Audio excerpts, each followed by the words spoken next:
My name's Liz Williams and I'm a member of Rosehill Readers Library Campaign Group.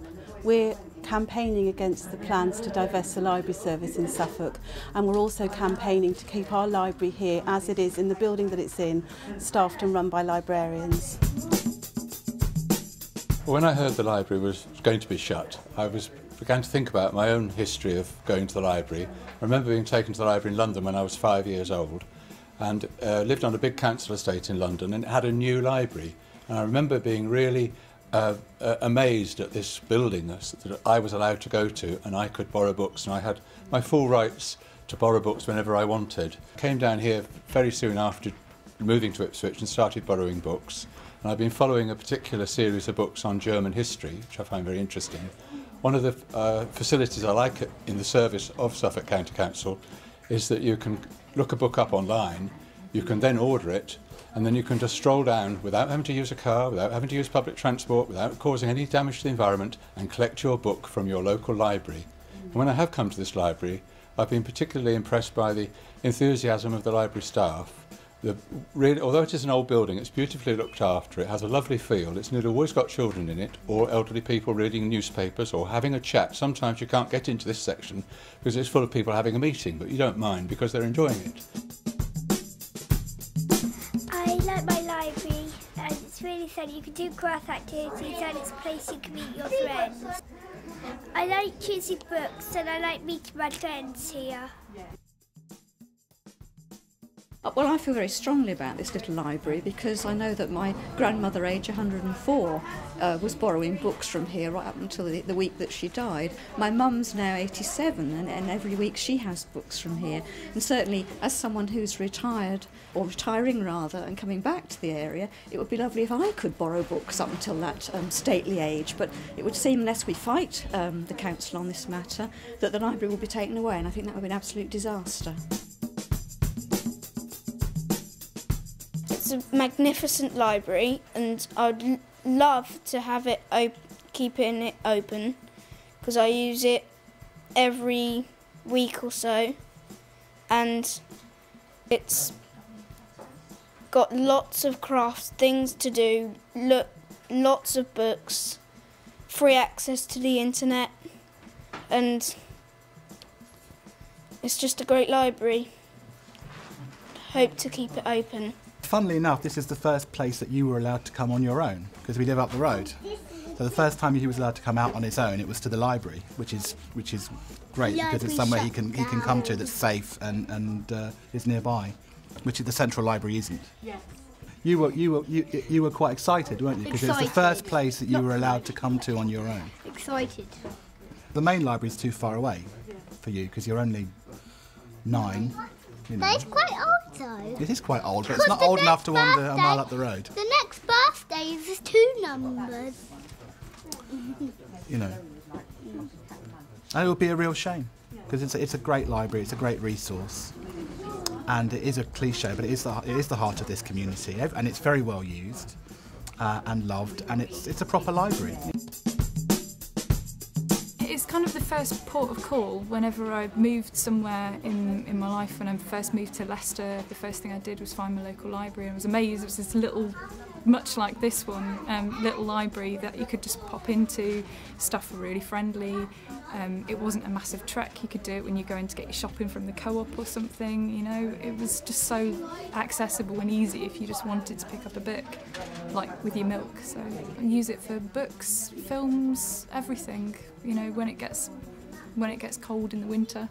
Every week at one point I was going into the library to get films out and books out. So yeah. So many local libraries dotted around everywhere. It's possible to get a book from somewhere in Lowestoft and get it straight here, you know, round the corner. You don't have to go out of your way particularly.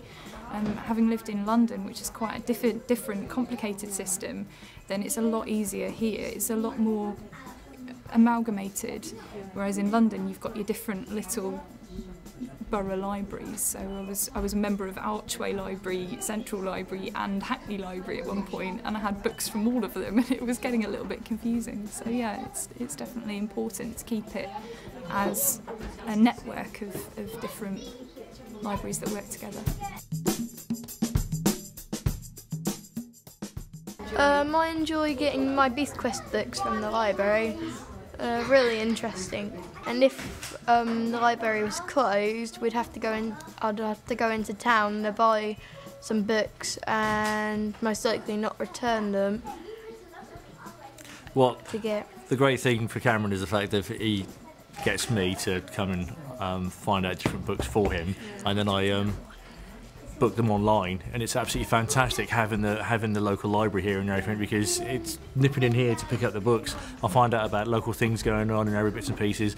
My mum's retired and lives over Stanley Avenue, and she comes over here and gets involved in quite a lot of the community things that are going on and everything as well.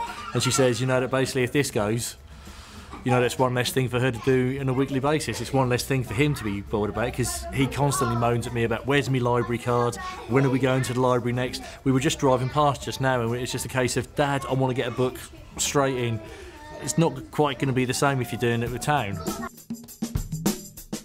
I've been using this Rosehill Library since 1963. It's somewhere I come every week. I did an Open University degree a few years ago. It was a godsend to me then. It's a place of peace and quiet. It's a community area. It's something, if it went, I would miss a great deal. I'm fit and healthy and I can walk into town, but this I come past every day. It's somewhere I can pop in if I need to. I can take home half a dozen books, maybe only read a couple of them, bring the others back, because I don't. You know, it's such a freedom of choice, which it would be a travesty to lose. It's just a wonderful place to come and borrow books that you can, rather than having to go and buy which you can't afford to do when you've got young children. We've been here about 7 years now, and when we were deciding whether to come to Suffolk or not, the library service was one of the things that really swayed really informed our decision, because it's quite unique in our experience in this country to have so many libraries. And this library in particular is a jewel in the crown, and it was one of the reasons that we moved to Ipswich and to this particular part of Ipswich. We think it's quite unique, and I suspect the powers that be don't understand what a unique resource it is and how privileged we are to have it.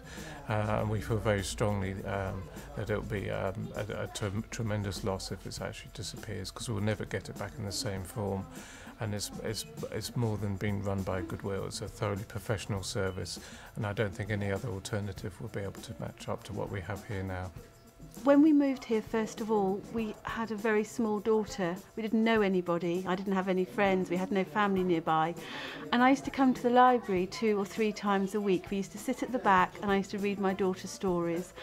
And it was the one place that I could go where I could having contact with other adults, but at the same time my daughter would be entertained, and it was just the most important thing for me. It made that transition from being independent and working to being a mother and a carer that little bit more easy, and it was a very, very difficult time, and I'm hugely grateful to the staff here and the fact that this library was here for us, and I would like it to be here for other families and other women and other parents who will benefit and do benefit from it. As soon as I moved here, it was my first port of call, really, because one of the things that attracted me to the area was the fact that there was a library in my locality, in my community, and that was a big thing for me, because I use the library a lot. It is really important to me, but I like it because it's important to a community, and I think that's really, really important. I use it, I have to admit, for CD audio books, because I do lots of travelling in the car. So my lifeline is reading in the car, which I love. So I'm forever turning around CD audio books, plus ordinary books as well, and I get all my ordinary reading from here. So I've got about 3 books on the go. My family say that the one in the car doesn't count, but it does, because they're unabridged and they're proper novels. So I read a lot, and it's important for me to have access to a library as and when I need it. And the ability to be able to walk here on any day apart from Monday, especially at the weekends, is invaluable, because I work and I can't get to the library during the daytime. So Saturdays and Sundays are really important for me to come to the library, have a browse around, meet people, have a chat, and just feel part of the community. I think for me the important thing about a library like Rosehill is that it's a community facility. and that it allows people who can't get into town or who would be put off by having to go the extra miles to the big library in town or over to Gainsborough, that you've got one here. It really encourages people to use the facility. I used to work in this library about 11 or 12 years ago, so I've got quite a bit of a history with it. It was just a lovely little library to be in. It's just such a brilliant local resource. The people that came in clearly love the service. They love the community element of it. It's just a fantastic local resource, really. If I'm studying, I use it for whatever course I'm doing at the moment, but at the moment I'm not doing a course, so I just use it for reading. I just love to read, so that's what I've just ordered a couple of more books today, so yeah. I've always got a reading list, and if this library goes, I would really miss it. And equally, if it falls into hands that, you know, other than the people that are good at running it and who are passionate about running it and running it in the right way, equally, you know, it will change, and I won't be happy about that change. The job has generally been deprofessionalised throughout the years that I've been in it anyway. It is like it's saying that anybody can do this job. That's really not true. You have to be not just passionate about it, but informed as well, and that's a really important element, I feel, that we would miss if it fell into hands that the people that are currently running it know about it and are passionate about it, and I believe that's where it should be left. What we really want, of course, is the county council to step back and think again about what they're doing. And at the moment the consultation period is continuing until the end of April, so we won't know until the end of April whether they'll even consider looking at the plans again, and they're going to be discussing it in council over the next couple of months. So we really need to keep the pressure on, and everybody who is interested in this issue to try and get involved and make their voice heard.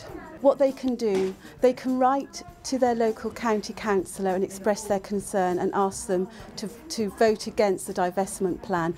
As a group, we have pro forma letters that they can send. They just need to, as long as they agree with what it says, they can sign it and send it on to their county councillor. They need to speak to their Member of Parliament. There's currently legislation going through the House of Commons which will change the way that local county councils are run and managed, and their responsibility to provide services. We need Ben Gummer and the other politicians here in Suffolk, who all say that they are very opposed to what's happening, to vote against that bill when it goes through the House of Commons. And we will again be writing a pro forma letter, so that if people want to print a letter off and send it to their MP, we can help them do that. The consultation document itself, we feel, is very flawed. It doesn't allow people to give an alternative to this divestment plan.